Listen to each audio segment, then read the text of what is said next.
All right, Delegate, we are live.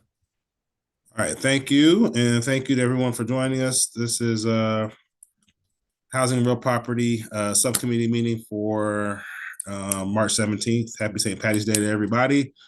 Love to see all the green on the screen. We have several bills to get through today. I also want to let everyone know that, we will be meeting frequently this week. I think right now we plan to meet every day through Thursday, but there's a possibility that we may meet more. So be ready to meet.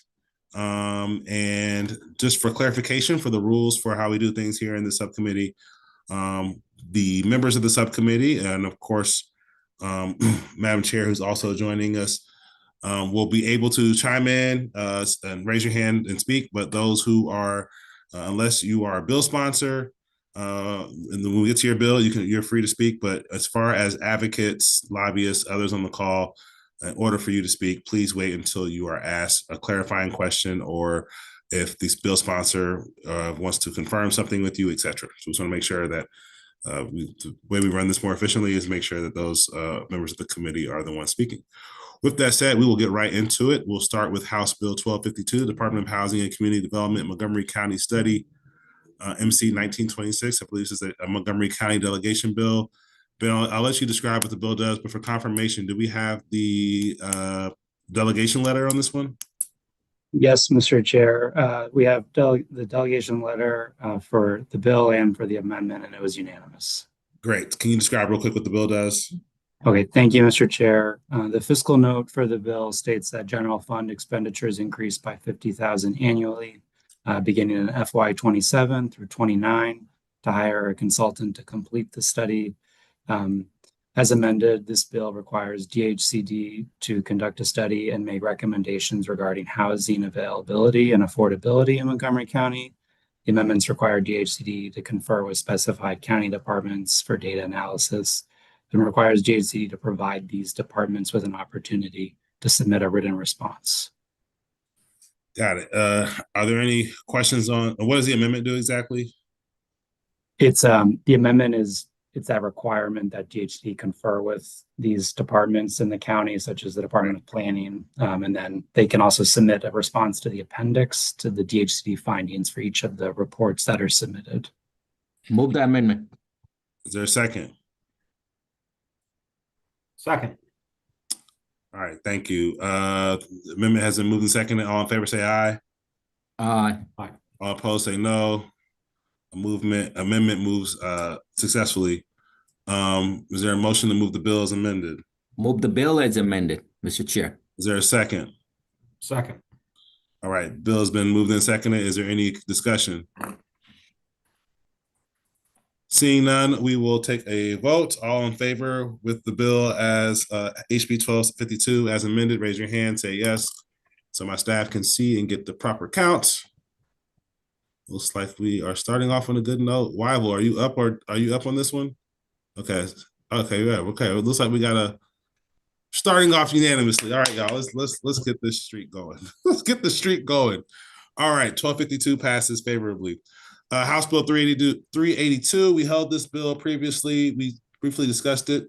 Commercial broadband access, low income consumer programs, Maryland Broadband Opportunity and Fairness Act. Delegate Fair, he and I spoken with some other folks around just the legalities. I don't think we're going to be running afoul of any federal law. That was one of my concerns.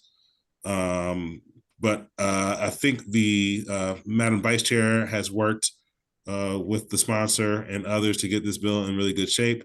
Ben, if you could briefly just update us on the amendments and where the bill currently stands as amended for clarification purposes. Okay, thank you, Mr. Chair.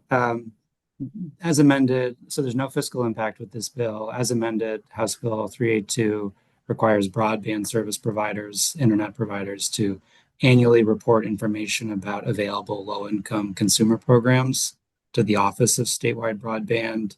This isn't going to be information like the availability of a low-income consumer program, the number of consumers enrolled, eligibility criteria, and then the office is assigned corresponding duties. The amendment strikes the requirements that broadband service providers establish a low-income consumer program and strikes provisions that establish a broadband affordability advisory board.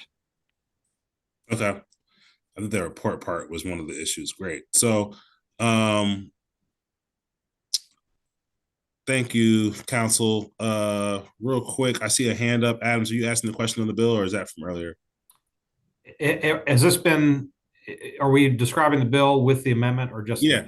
Yeah, that was with the amendments. Okay, so, but before we move the amendment, could I get a question answered from CTIA?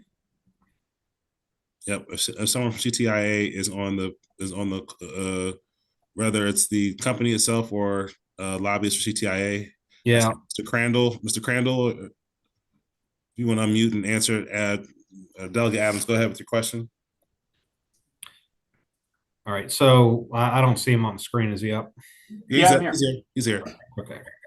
So have you seen the amendments? And if so, do these resolve the concerns you had with the BEAD funding, as I was trying to understand through the process here, the bill hearing, and then later follow-up? Yeah, thank you for that question, Delegate. So what I really want to emphasize on this BEAD question is in looking at the amendment, I get why in reading it, and can you all hear me okay? Yep. Oh, all right, great. Yes. I get why reading it, it does sound harmless on its face, but I really in just the last couple of hours, I went back and triple checked again, and the regulatory guidance from the federal government is really quite clear on this. They say two things. No state can require providers to offer a low-cost service option that was, quote, that was not, quote, proposed by the subgrantees themselves. And then they say a state entity cannot explicitly or implicitly set the low-cost service option rate that subgrantees must offer. So I really want to get at, because I know this was a focus in the hearing, that the really critical piece here, and I understand why there's cause for some confusion here, is that it comes to when that actual price is set, whether it's $100, $50, or $1,000, or anywhere in between. What that BEAD guidance is saying is that number cannot be set by state government. It has to be set by the provider. So I'll pause there. I'm happy to go further. I know you guys have a lot to cover, but I really want to hone in on that piece. Well, for my part, the reason why I was asking the question is I've got your testimony in front of me, and to the extent I understand what's going on, you're flagging this because you have a concern that that I can resonate with, and it would affect my interest in supporting or not supporting the bill based on what I just heard. So with that, I'll lower my hand and see if there's any other conversation on the bill. Thank you, Doug Adams. I don't see the bill sponsor here. Is someone from the bill sponsor's office here to respond to the CTIA's comments? And if not, I know the vice chair has been working closely with the bill sponsor on this matter. Madam Vice Chair, you can go ahead. Thank you. I have worked closely with him, and I think just to be clear, what the bill primarily does right now is that it it gathers information. It's like a census of what are the broadband providers currently offering. So it asks them to tell us, what are you offering? What are your criteria? What is the package? What are your prices? So that's the primary. As amended, that is what it does. And then it asks the Office of Broadband to determine if this kind of census of what's offered is sufficient to meet low-income consumers in the state, if it's sufficient to meet the needs, and then to put together recommendations if it doesn't. I think potentially the issue that Jeremy is raising is it also asks the office, so that's primarily what the bill does. It also asks the office to include a definition of low-cost broadband service option that meets any requirements set forth by federal law or the National Telecommunications and Information Administration. That's at the very bottom of page 8, if folks are following along. So I think definition of low-cost broadband service option, my read of it, I mean, this isn't my bill. I just have spent a lot of time trying to negotiate a solution that works for everyone. So I'm just kind of giving you my read of that, which is that was supposed to be not include, price setting. But for the sake of moving this bill, I think the broader value of this is in getting a picture of what's out there and seeing if it's sufficient to meet the needs of folks in the state. And so if by voice amendment, folks want to delete that last section, if that's, Jeremy, if you're saying that's the section that you still think runs afoul of it, I disagree, but it doesn't matter. It's not I'm not like, it's not the hill I'm going to die on. So if you want to delete that, and then we move the rest of the bill, that still gets us a census and a sense of if it's sufficient to meet the needs. Jeremy, is that the section you're concerned about? Thank you, Madam Vice Chair. So it is definitely the primary piece that we're concerned about. I will say, I do just want to emphasize agree with you completely that the meat of the bill is a reporting element. I do want to flag as well, though we did ask our members about that element as well, and also went and looked at the state broadband office authorizing statute. Most of it is in the bill itself. A lot of that reporting also already exists. I do just want to emphasize that. There's several programs in FY23 and 24 that already require this. And then another really important piece that's buried in the BEAD element is any BEAD subgrantee effectively has to report all of this information that's already in the bill for a period of 10 years. And so, respectfully, just generally, we don't feel that this bill is necessary in the amended form. But to your question, Madam Chair, speaking to the BEAD piece, that line is a primary concern as well. Okay, so if that's the primary concern, I guess I wonder, Delegate Adams and others, would you feel comfortable moving the bill if we removed that one that has the primary concern? Yes. Okay. For me, yes. So if I can voice Yep. amend, we're talking about sorry, just for folks who are trying to follow along, page 8 lines, what is 21 through 23 for all intents and purposes. If we delete that, that's my amendment to the amendments. Can I do that? I'm not tracking what my process is. I think we have to move the amendments first. And then we can amend the amendments? Okay. Are there any other amendments? So first, I'll take an order to move the amendments. I'll move the amendments. Second. Is there a second? We have amendments have been moved. Second, is there? All right. All those in favor say aye. Aye. And all opposed say no. Ayes have it. All right. Are there any more amendments to the bill in its title? Madam Vice Chair. I'd like to move the amend on page 8 lines 21 through 23. So 21 through 23, we're amending to remove those lines. All right, that we have a movement, and then I have a second from Delegate Mondari. Yes. All right, all in favor of those amendments say aye. Aye. All right, all opposed say no. All right, amendment moves successfully. Council, do you have that? You're ready, you're good to go on that. Just to make sure, I know we're doing voice amendments, so I want to make sure you're good. You got the lines. You're good. Thumbs up. All right, great. All right, so is there a motion to move the bill as amended? Move the bill as amended. All right, is there a second? Second. All right, we got to move and second it. All in favor of the bill as amended, say aye. Raise your hand so my staff can make sure we got the right counts. All right, all in favor say aye. Hands up. All right, all opposed. All in opposition. All right, we have Waiwu and Aaron's. All right, cool. All right, so bill moves favorably. Next bill, House Bill 1098, bankruptcy proceedings, exemptions from execution, residential real property. Oh man, this guy, Delegate Stewart, man, he's always in here.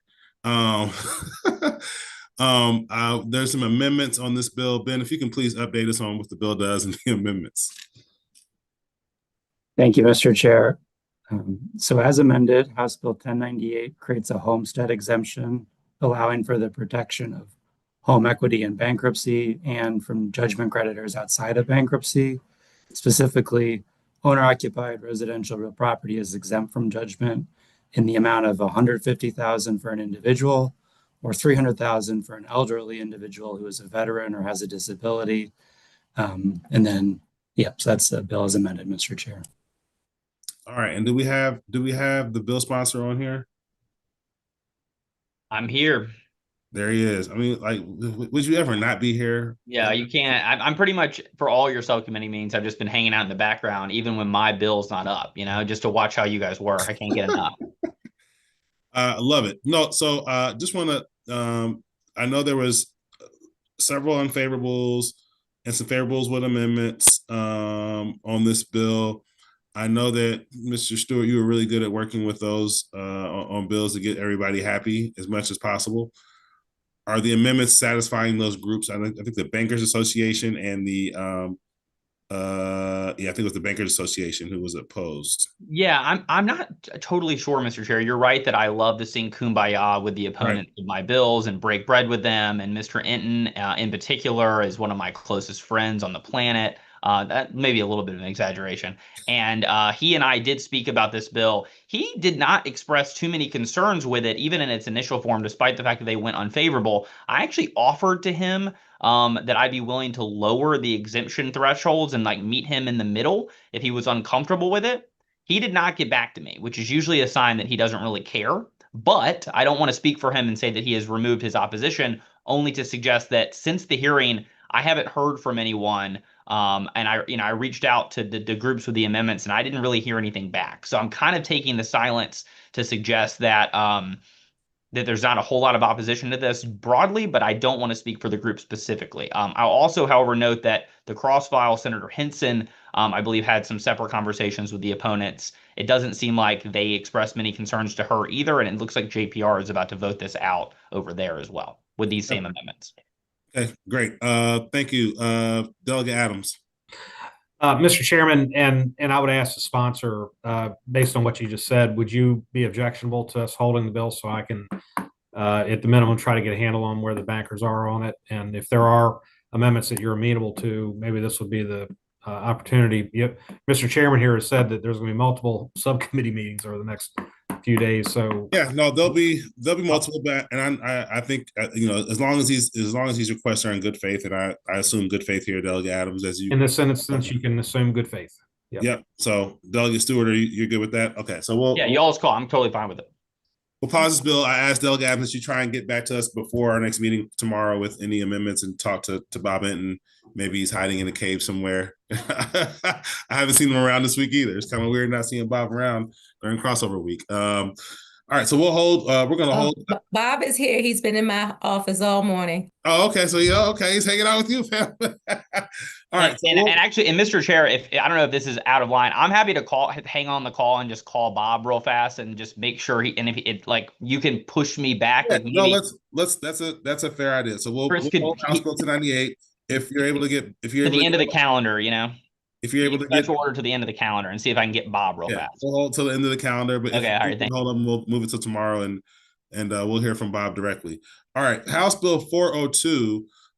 My understanding is that we are waiting on some amendments. I think we have Delegate Holmes. Is that correct, sir? We're going to hold that bill and move the 502? That is correct. And we should have those amendments either tomorrow or Thursday. And the amendments are coming from the Maryland Judiciary. All right. I really hope we get it tomorrow. Tomorrow's better. Sooner the better, Yes, indeed. I'm trying to keep our Saturday short, y'all. Keep our Saturday short. All right. House Bill 502.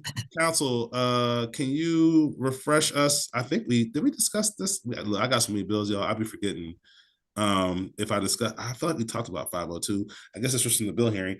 But Council, if you can remind us on the governing bodies of the membership training requirements. All I know is that I know that business card line is coming real soon from Delegate Holmes. But go ahead and Council. Thank you, Mr. Chair.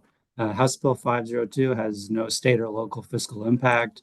As amended, the bill requires each member of the governing body of a condominium and HOA to complete training on the responsibilities of being on the governing body. The training offered has to cover specified subjects like fiduciary duty and reserve funding. If a governing body member fails to complete the training, the governing body may remove the individual from office. And the amendment clarifies that this does not apply to the developer or declarant as it relates to the construction of the building. And it adds that a training can be offered by a community association attorney. Got it. And I remember this conversation, and you can remind me, and I'll give this question to Delegate Holmes or to Council. These trainings don't take that long, right? We're talking about 3 hours on a Saturday morning you can do on Zoom, correct? That is correct. And if you don't want to do training on a Zoom, you can also do training on a website, and you can pause and then pick it up later at a later point.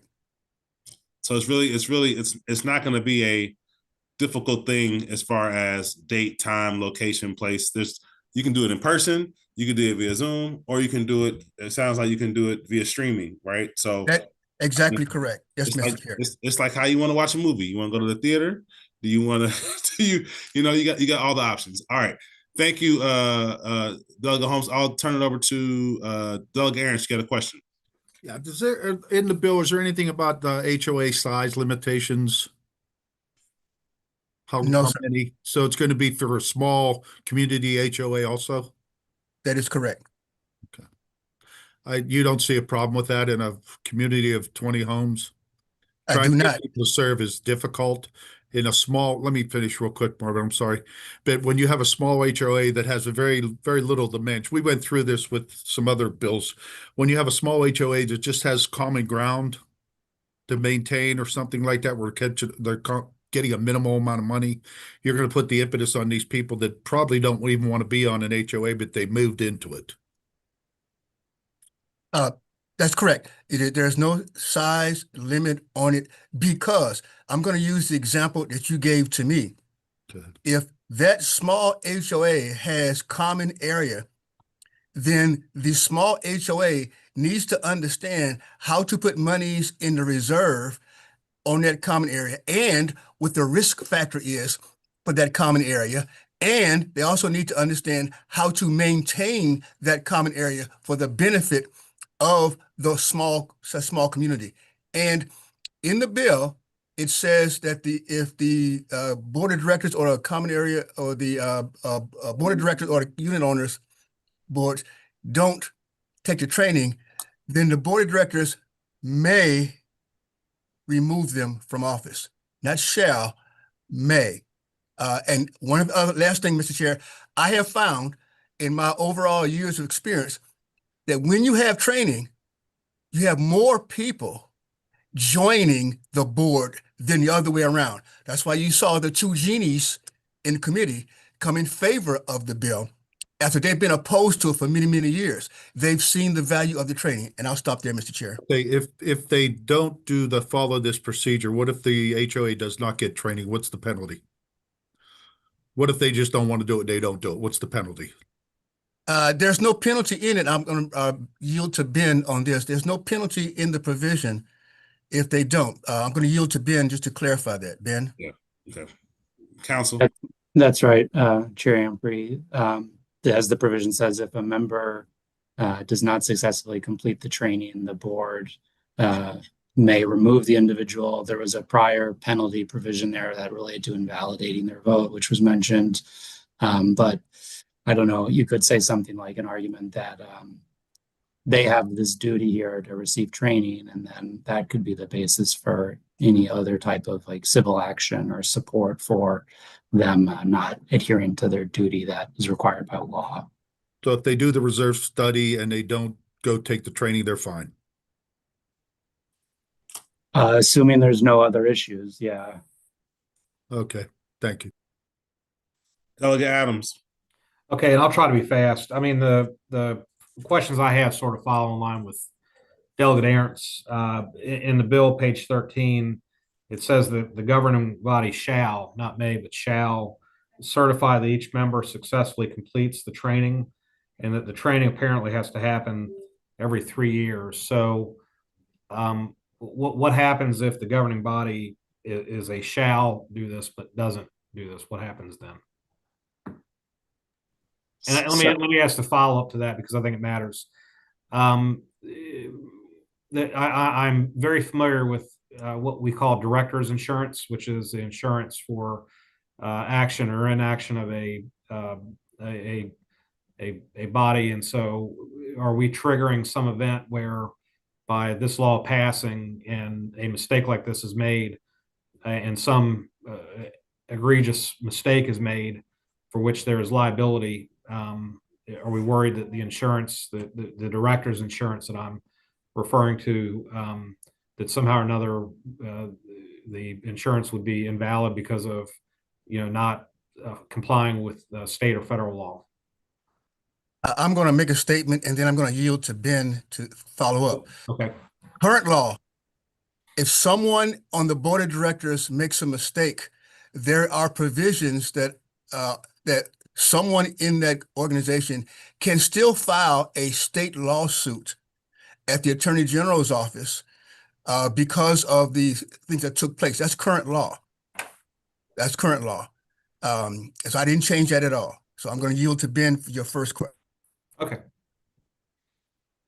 Okay, and thank you. I guess the one thing maybe to also consider is just the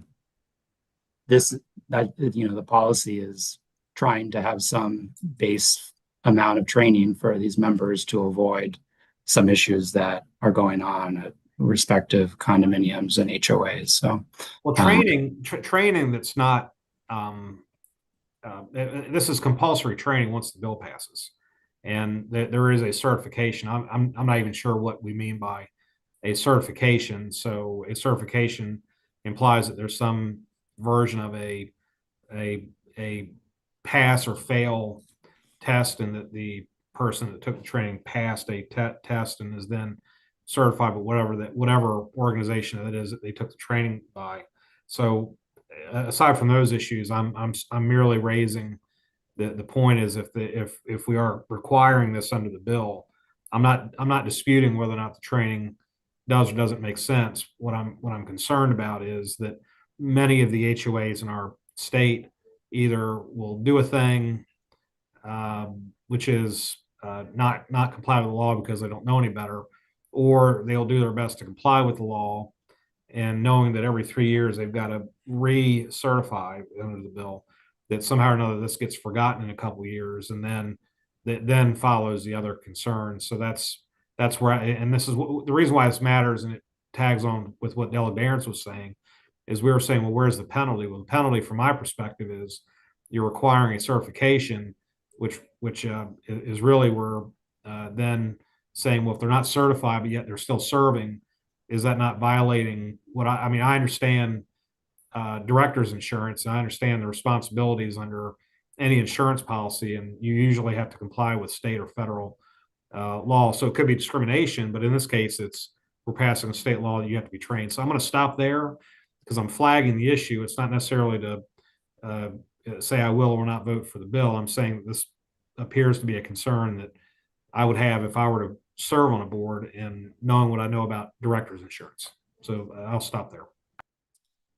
Got it. Thank you, Delegate Adams. All right. With that said, is there a motion to move the amendments? Move the amendments. Is there a second? Second. All right. Amendments have been moved and seconded. All in favor of the amendment, say aye. All opposed, say no. The ayes have it. All right. Is there a motion to move the bill as amended? Move the bill as amended. Second. All right. We have a motion. The bill as amended has been moved and seconded. Is there any discussion? I feel like we've already had a good one, but is there any more? All right. With that said, all right. All in favor of the bill, say aye. Raise your hand so staff can get a count. All right. All in opposition of the bill, raise your hands. All opposed, say no. It's like we have a party line vote on this one. Weibel, are you a no on this? I voted yes. Oh, you're a yes. Never mind. All right. You were a yes. Great. Okay. All right. Do you accept that vote? I do accept the look. Look. This is St. Patty's Day, baby. We're getting a lot of bipartisan bills about it. Man. I'm loving it, man. Making my day. All right. We got 3 more bills in about 40 more minutes. Let's try and get through all these, but we're not going to rush if we have a good discussion. And we're still waiting on Bob Hinton to possibly jump back in the queue. He's texting me as we speak. Okay. Mr. Chair, Yes. I think 1221 is pretty straightforward. Okay. Give me 1 second. Okay. Yeah, we'll start with 1221. I think that's a good call. I think 1221 will be an easier move, and then I think 1132 and 1259 may cause us to have a longer conversation. So we'll skip down to 1221. Thank you, Delegate Chakoudian. 1221, public safety, short-term rental units, fire safety. Jillian and Lindsay Weiner, short-term rental Fire Safety Act. This bill, I remember this hearing very vividly. It's one of those ones you can't forget, especially being a father myself. I think this bill is just a requirement for there to be a certain, I guess, verification that there is a fire, smoke alarms, and so forth in the Airbnb, in the short-term rentals. But because my mind is not as good as my counsel's, I'll let him update us on what this bill does with the amendments. Okay, thank you, Mr. Chair. There's no state fiscal impact. Local expenditures increase to the extent local governments must inspect short-term rental units. Local revenues increase to the extent local governments establish fees to cover the cost of short-term rental unit inspections. As amended, the bill applies to short-term rental units offered for rent for less than 30 consecutive days. These rental units must post emergency and evacuation information, provide both a working fire extinguisher and a smoke alarm and carbon monoxide alarm that meets certain specifications. The bill requires a booking service to notify short-term rental hosts that the service about these fire safety requirements. And then on or before July 1, 2028, each county must require the annual inspection of short-term rentals for compliance, and then submit a report to the state fire marshal about local laws adopted related to the inspection of these units, number of units inspected, and the number that are in compliance. And then this is then submitted to the General Assembly. Got it. Now I remember, counsel, one thing I remember from this conversation, and my law school spidey senses went off. I think there was a conversation, and it sounds like the amendments addressed it, but I wanted to make sure I'm clear. So there's only going to be an annual inspection provided by the counties and jurisdictions. I know there was worry about if someone stays at an Airbnb I keep saying Airbnb, you say short-term rental because there's multiple types. Someone stays at a short-term rental for 3 days, Monday through Wednesday. It gets clean Wednesday evening. Someone comes in Thursday. The verification process that, the fire extinguisher is still there, that this is still there, just making sure that it sounds like based on what you read in the amendments, the local jurisdictions would figure out how to make sure that compliance is taking place. Because that is something I'm concerned about. I want to make sure people, that was at one point I remember from the bill hearing, I want to make sure we get that cleaned up, because I want to make sure that there's some type of insurance. Maybe the cleaners have to verify, or however kinds will do it. But counsel, can you assure me that has that been addressed in the amendments? And if not, I'll let if Delegate Foley wants to chime in. Thank you, Mr. Chair. So in the bill as introduced, there is the requirement that for an annual inspection by each county, provided that they don't prohibit short-term rentals generally. But there's the requirement for annual inspection of all these units. And I'm not sure if Delegate Foley has anything to add. Yep. Delegate Foley, anything to add there? Just want to make sure inspection piece is handled. Thank you, Chair Ampry. And Ben, it's great to see you.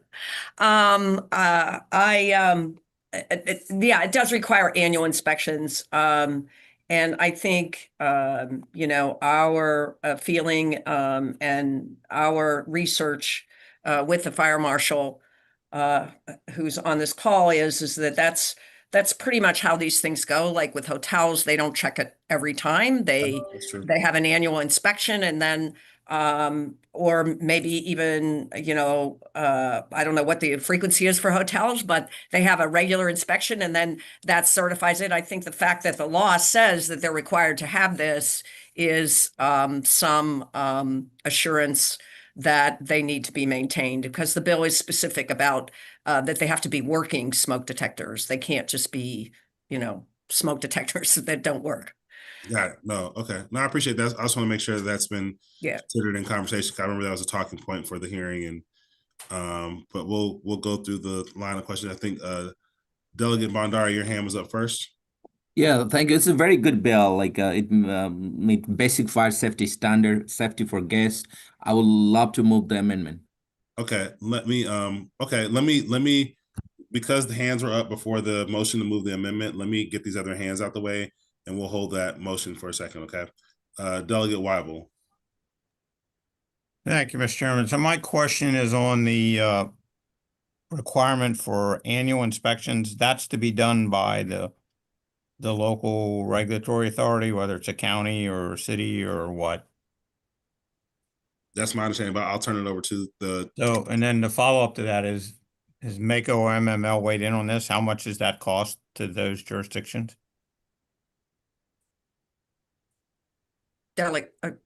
Chair, did I lose? yeah, I was going to, I'll, Delegate Foley, go ahead. Thank you. Thank you, Chair Ampry. Thank you, Delegate, for those questions. Yes, the responsibility is the local jurisdiction to make sure it's carried out. But the bill does state that they can, in conjunction with the fire marshal, they can have a third party who's certified to do these sort of things do it. And in terms of the cost, they're allowed to charge a fee to cover the costs. The bill says that.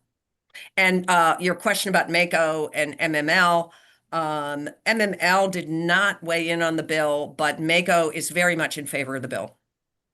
Okay.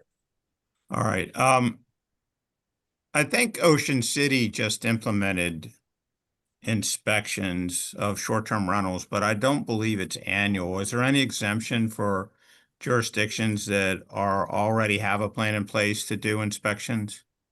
There is, Delegate, the bill recognizes that some jurisdictions already have inspections, and the bill requires that they report those to the fire marshal's office. So the fire marshal's office will work with them to make sure they're in compliance with this bill, with this law, if it becomes law. So who maintains a registry of inspections? Is it the fire marshal or the locals? The county or the jurisdiction. The county does, yes. So the locals. Yes, the locals, yes. All right, thank you. And I'm seeing Ocean City was in favor of this. No, we brought Ocean. All right, so let me see. I think the next question was Delegate Adams. Go ahead. So I was trying to capture an extension of what Wyville was saying, which is where the realtors came in supporting with amendment. And I'm curious whether or not these amendments get the realtors in a position of support. Delegate Adams, we did not accept the realtors' amendments because they would have cutted the bill. Well, how would that have cut it? How would it explain gutted what the you mean by- bill? How would they have gutted the bill with the amendments? I'm going to have to go back and look, but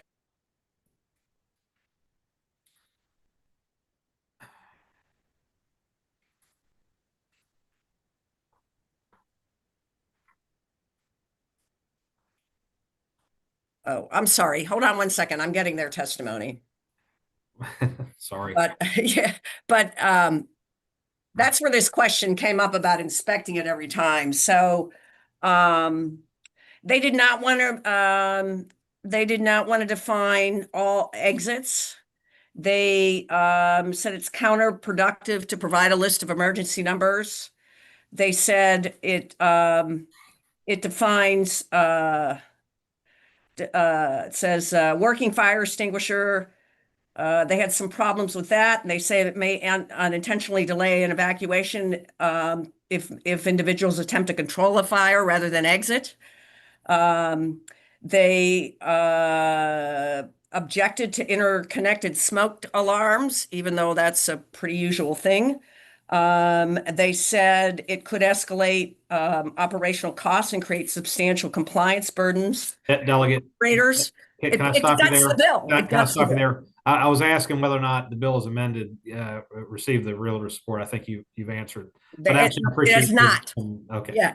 Now, my other question is extending on what Delegate Wyville was bringing on, which is these inspections. How do the counties know where these properties are that are Airbnb? So, in other words, is your bill workable in the sense that you're imposing a inspection regime for which they don't have a handle on where these are? The bill requires them to register for the inspection. Who's they?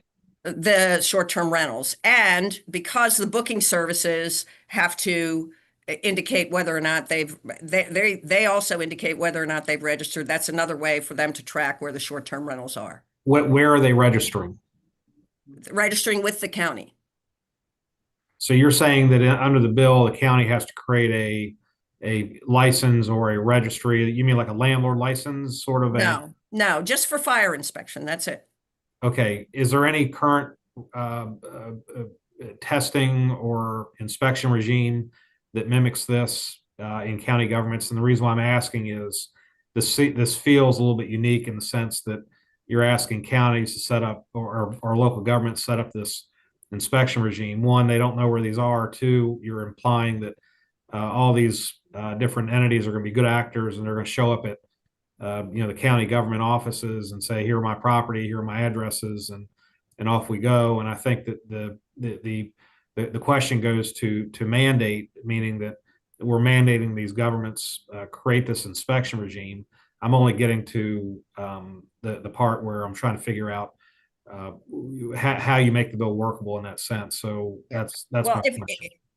If I could, Mr. Chair, can I ask Chief Phillips to address that from the Fire Marshal's office? He's on the call.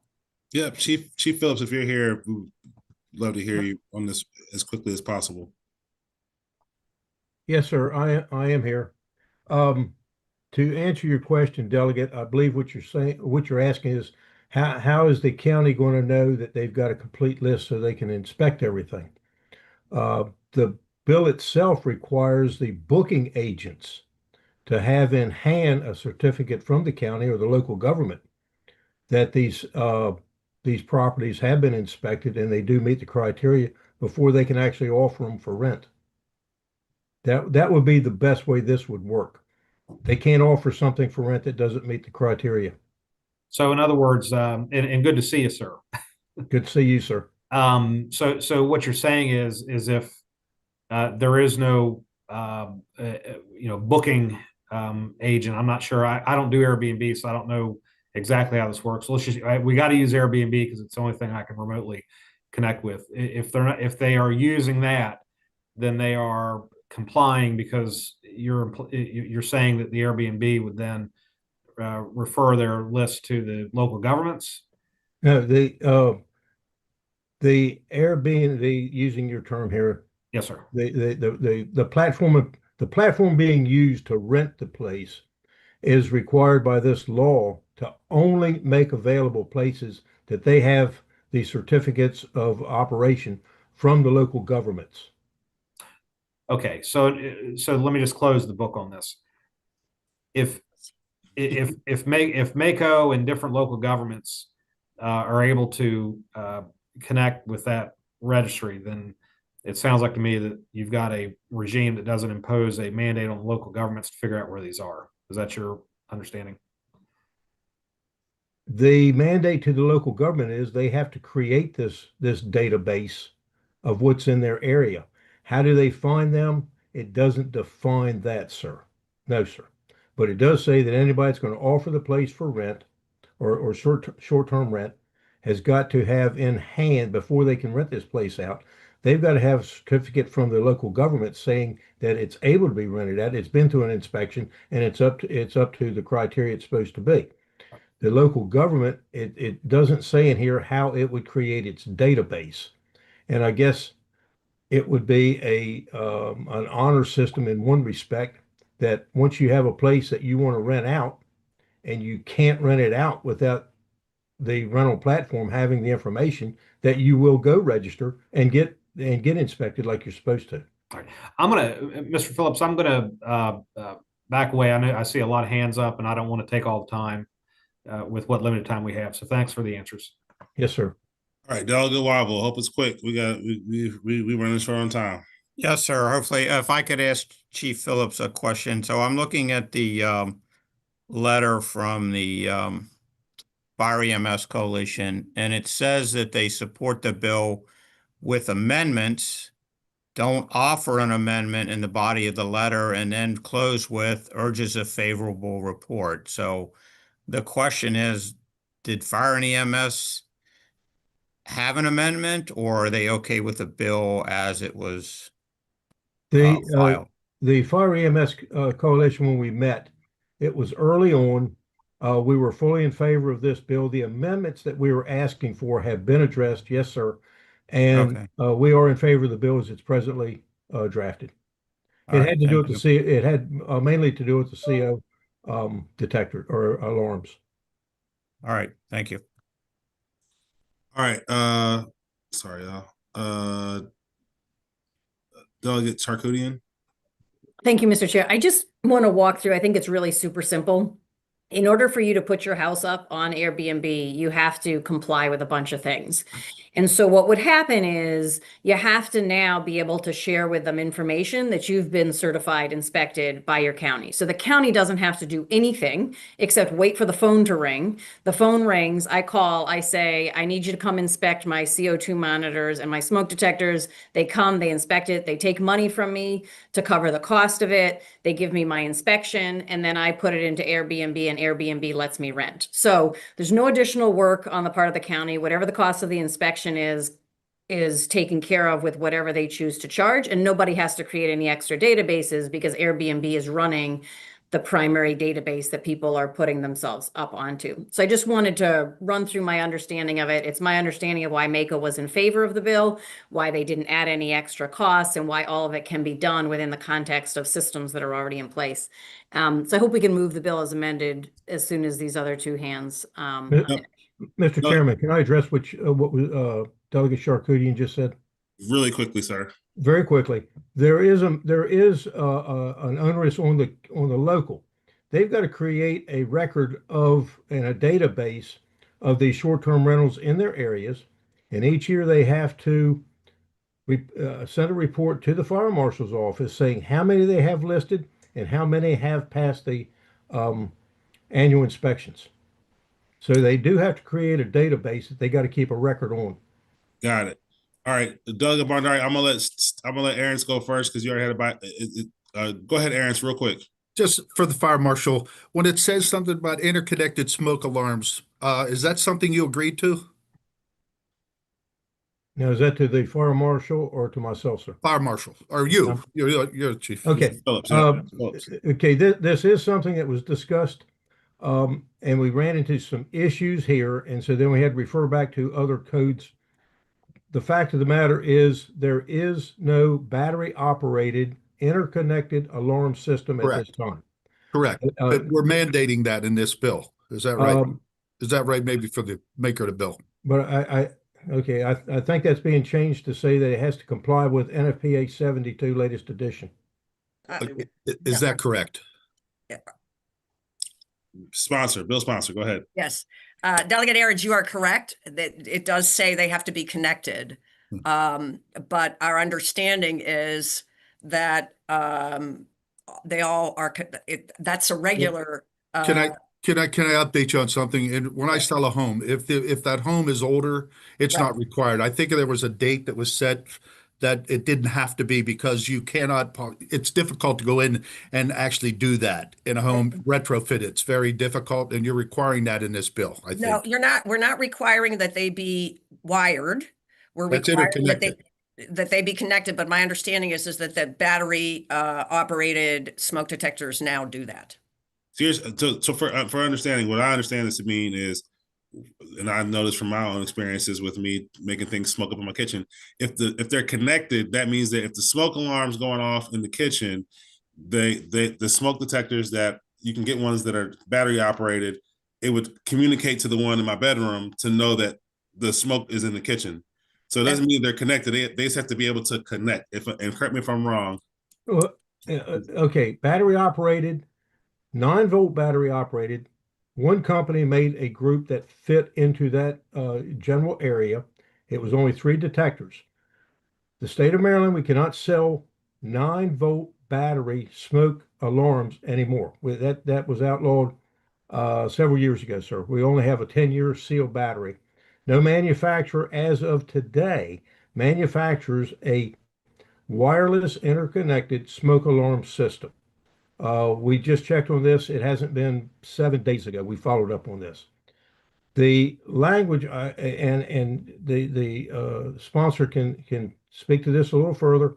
I think there's language in here for the bill to say, because of that particular fact, that the alarms have to meet NFPA 72, which addresses if you don't have an interconnected system. Got it. All right. Delegate Bandari, are you moving the amendments? Yeah, before moving the amendment, it's a great discussion, but I wanted to clarify. I was reading the bill. I think this bill is made workable since Madam Sponsor is there by relying on three built-in mechanisms. First is Madam Vice Chair explained it requires booking platforms to notify host and collect confirmation of compliance. So the burden is not only in the county or local jurisdiction, and it directs counties and Baltimore City to adopt local inspection system, and allowing third-party certified inspector to make inspection easier and scalable. And third is it requires reporting to the state fire marshal, creating oversight and accountability. So enforcement is here between host, platforms, and local government rather than relying on one system alone. This is a very good bill. Move the amendment, Mr. Chair. All right, amendments have been moved. All in favor of the amendment, say aye. Raise your hand, say aye. All those opposed, say no.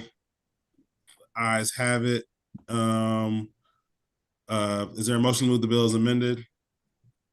Move the bill as amended. All right, is there a second? If you're talking, I can't hear you because you're on mute. And Delegate Weibel hands is up, Mr. Chair. I think his hand's up for a question, but I want to go ahead and get the bill. We'll save it for. Is there a second to move the bill as amended? Second. All right. The bill has been moved and seconded. It. Is there any discussion? Delegate Weibel. Thank you, Mr. Chairman. Yeah, I just think that this interconnected requirement's a pretty big deal. So where in the revised bill does it say compliance with NFPA 72 versus the requirement to interconnect? Delegate Foley. Can council actually, answer that question? Council. I'm sorry. That's what I'm jumping on, right? Thank you. I'm not seeing that requirement regarding NFPA in the bill. I mean, I just think the bill has to refer to that, as the chief said, refer to NFPA versus the required interconnect, especially since Maryland doesn't allow 9-volt batteries, and apparently the battery manufacturer that we do allow doesn't have an interconnection. All right, so here's what we can do. So, Mr. Chair, can I answer? Yeah, go ahead. Okay. Thank you, Mr. Chair. That language is language that the fire marshal requested that we put in the bill. And the problem with referring to the code is that particular code does not cover all jurisdictions. Got it. So some jurisdictions follow different fire codes than the National Fire Code. Some jurisdictions follow the International Fire Code. So we're going to require all these older properties to be hardwired with electric? No. Not hardwired, no, sir. But they have to have interconnected fire. Well, they're going to have smoke alarm. Be hardwired because batteries. He just stated that batteries said the opposite. Are not interconnected. No, Delegate Weibel, he said that there's new technology that now he's checked 7 days ago. There's new technology that they have interconnected smoke alarms with the 9-volt. That's not what I understood. If I can clarify that, sir. Yes, go ahead, okay. Mr. Phillips. There is not any technology today with the 10-year lithium battery. The only technology we have available is the 9-volt battery, and that is not for sale in the state of Maryland. And the delegate, the sponsor here spoke, yes, there was supposed to be language, and I thought it was in here because I know that it was sent in by the fire marshal's office about following NFPA 72. Baltimore City does not follow the NFPA codes. They are international fire code, not uniform. I said it was in there. It was under my impression, and I didn't pick up my amended copy of it. And I just looked for it through it, and no, it does not say that. In lieu of interconnectivity, NFPA 72 does recognize the shortfalls of interconnectivity, if it's not there, and they do require smoke alarms in more or different areas to counteract not having interconnectivity. Got it. I'll turn it over to the bill sponsor. Thank you, Mr. Chair. Again, I want to emphasize that this is language. I mean, I appreciate Chief Phillips being on this call. But this is language that the fire marshal asked us to put in the bill because that is the safest kind of smoke alarm system that it needs to be there. And this is not somebody's home. If this is somebody who's offering their home as a place of lodging for people to stay, and they're going to pay them to stay there. And the fire marshal's office was adamant that the smoke detectors be interconnected, that was a minimum requirement for safety. Got it. But they cannot be without the whole house being rewired to accomplish that, based on what I'm hearing. Delegate, I had interconnected smoke detectors put in my house when I had my basement renovated, and there's no way they had to rewire my whole house. They don't have to rewire your whole house, but they would have to run a wire between the smoke detectors. Actually, they did not. All right. Delegate Adams, real quick. Okay, on the bill, I know Chief Phillips very well, man of integrity and I think in good faith. I'm going to support the bill. I just simply have some remaining concerns about whether this is a workable bill on a couple different fronts. But as a builder by trade, I think I understand generally what Delegate Wild was saying.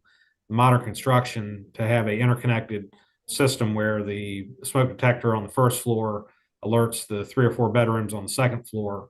The only way I know to connect is one of 2 ways, either through a wire or through Wi-Fi. And if it's Wi-Fi or something like that, I'm not familiar with that technology. So for the time being, Mr. Chair, I'm going to vote for the bill on its principle because I think safety in the bill hearing was substantial enough to do that. However, at some point during the regular committee and on the floor, these are things that have to be sussed out before I think the bill is ready for prime time.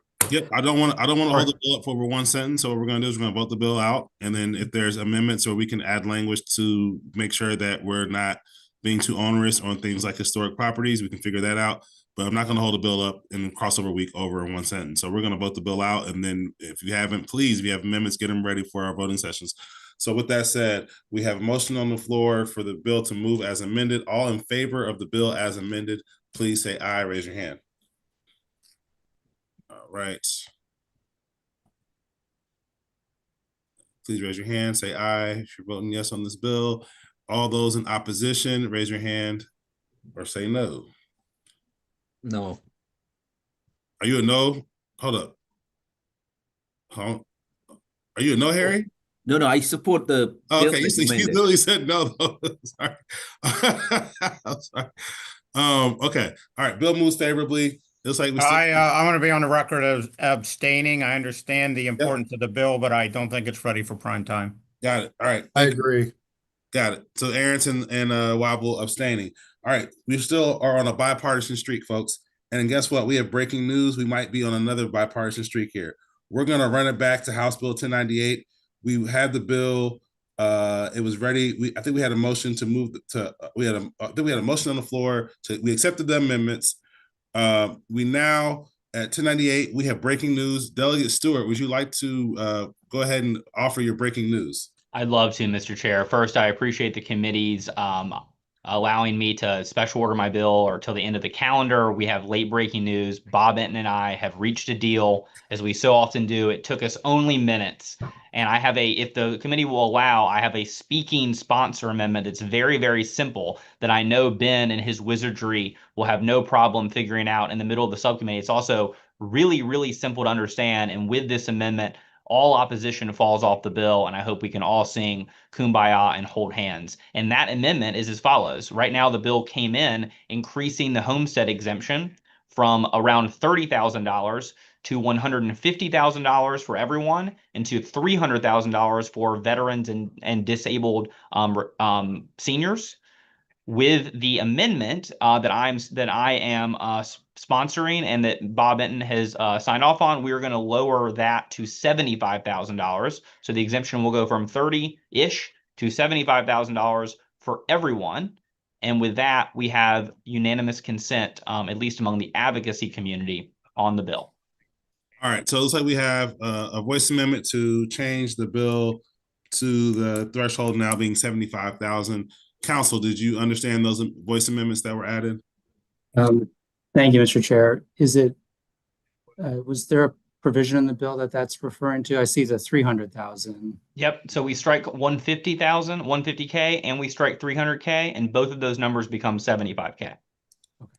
Is there a page in line you need, Ben? Are you good? I think I'm good. Thank you. All right. So amendment is to move it to 75,000. Is there a second on the amendment? I mean, Second. move the amendment. Okay, second, Adams. I'm going to move it. Second, Adams. All right. So all in favor of the amendment, say aye. Aye. All right. All opposed, say no. All right. Is there a motion to move the bill as amended? Move the bill as amended. Second.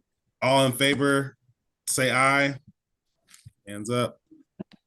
All opposed, say no. All right, look at us pulling this off in the final hour. Vaughn, you might need to go work for my Ravens, man, because we got some deals, better deals. I do love Ozzie Newsome. Roll Tide. Appreciate y'all. That's right. All right, so we are on a bipartisan streak, folks. I'm really proud of us. So we have about 8 minutes before I plan to shut down our meeting. So we have House Bill 1132 and House Bill 1259 left. I think that trying to think which one has the best. I think we're gonna go 1132.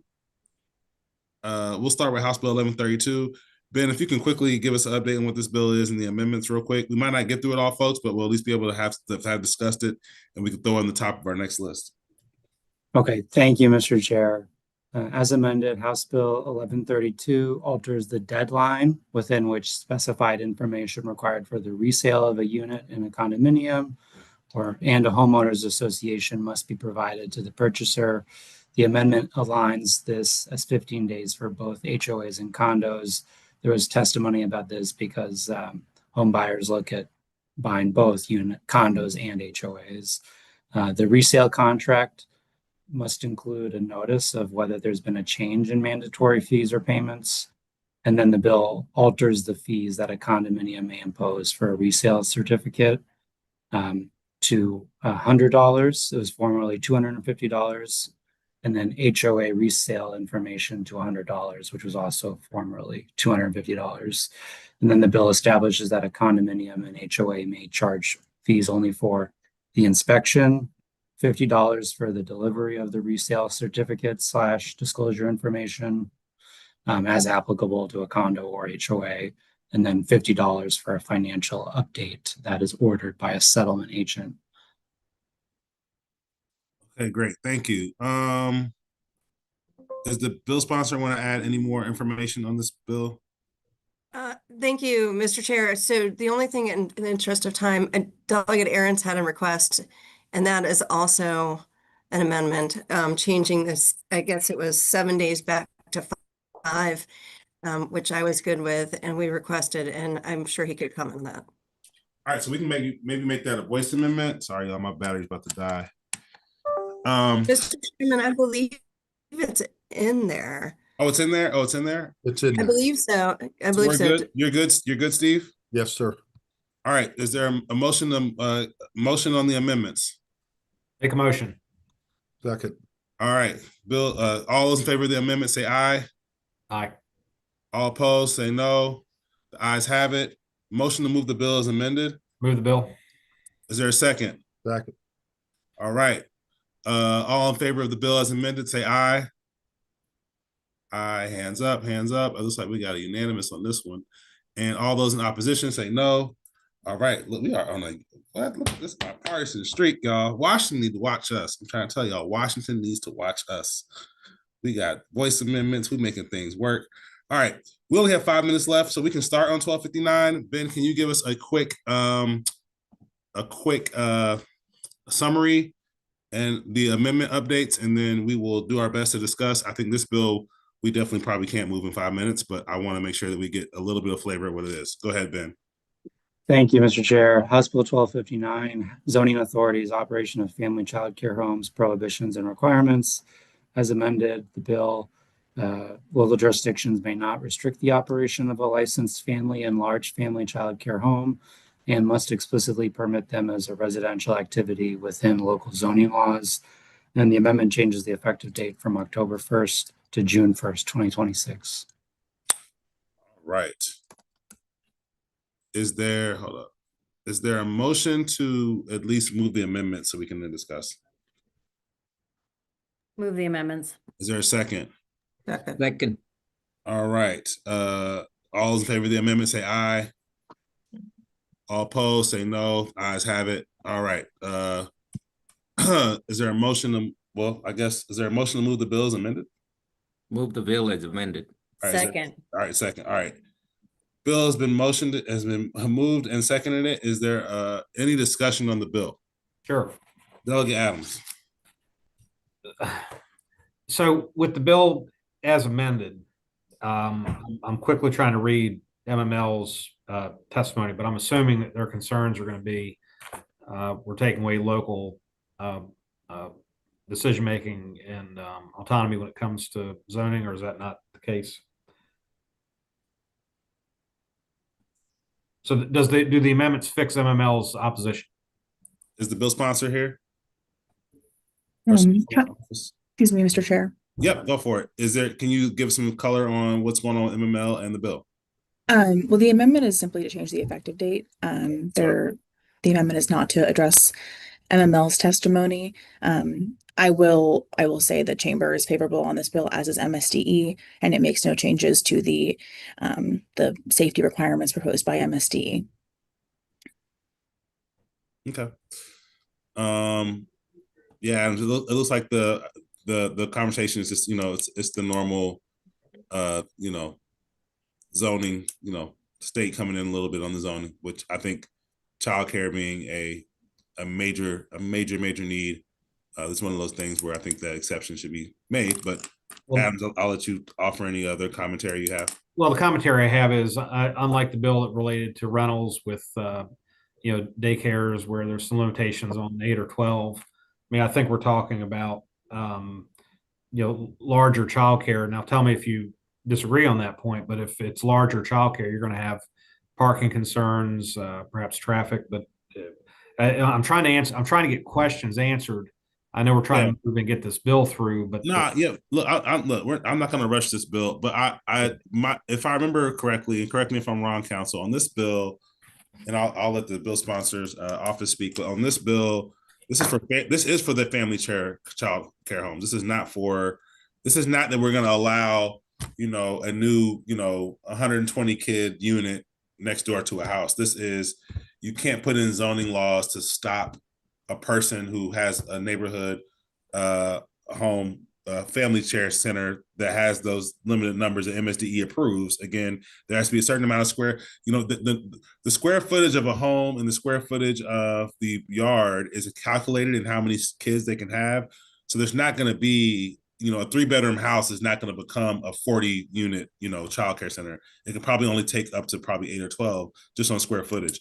The other thing is, if you remember from the testimony, Delegate Adams, there was a large conversation around how this actually makes things easier and better because there's less traffic and stuff. If everybody's going to the one child care center in the center of the city, all that traffic goes there, actually creates more of a burden. If everybody's able to go to a child care center within walking distance or en route to your job, it actually can end up lessening the load on traffic and parking overall. So I think that was a conversation that we had, and I remember.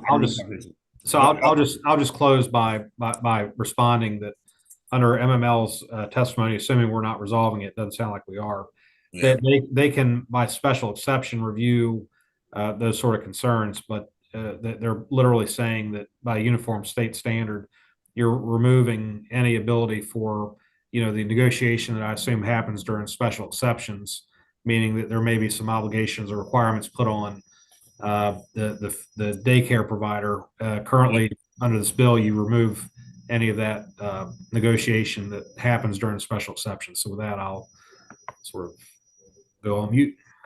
Yep. Yes, from Delegate Feldmark's office. Yes, I'll just say, Mr. Chair, you're right. It's 8 children per family child care home and 12 at a maximum per time at a time for large family child care. And as was said in the hearing, a lot of these families are walking to the home, or they are commuting from a very local distance to the family child care home. And we've heard that the traffic concern is much less than you might expect. Yeah, and it's you know it's pick up and drop off, so it's not going to be a whole bunch of parking. It's it's not and instead of people, the people who live there are often the ones who are providing the care. So it's not like a whole bunch of employees are then coming to the neighborhood.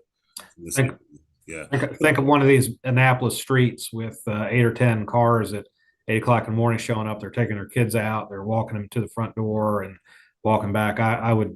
Yeah, but I mean, a lot of these Annapolis homes don't have enough big enough yard to even do family child care. So they actually. I'm using it by. Yeah. Okay, I'm done. Yeah, I hear you. All right. Is there any more discussion on the bill? All right. Is there a motion to move the bill as amended? Move the bill as amended. Is there a second? Second. All right. All in favor of the bill as amended, please raise your hand. Or say yes or something. All right. So we got the votes. All right. All in opposition, say no. All right. And I think this ends our bipartisan streak, folks. We had a good run, though. We had a good run. All right, party line vote. House Bill 1259 moves favorably. Thank you all. I think we did really good on our time. I appreciate everyone for adhering to the rules.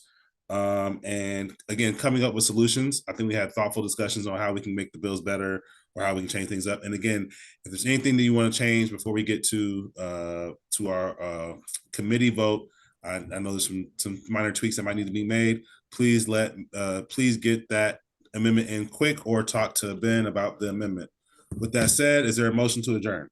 Motion to adjourn. I'll second it myself.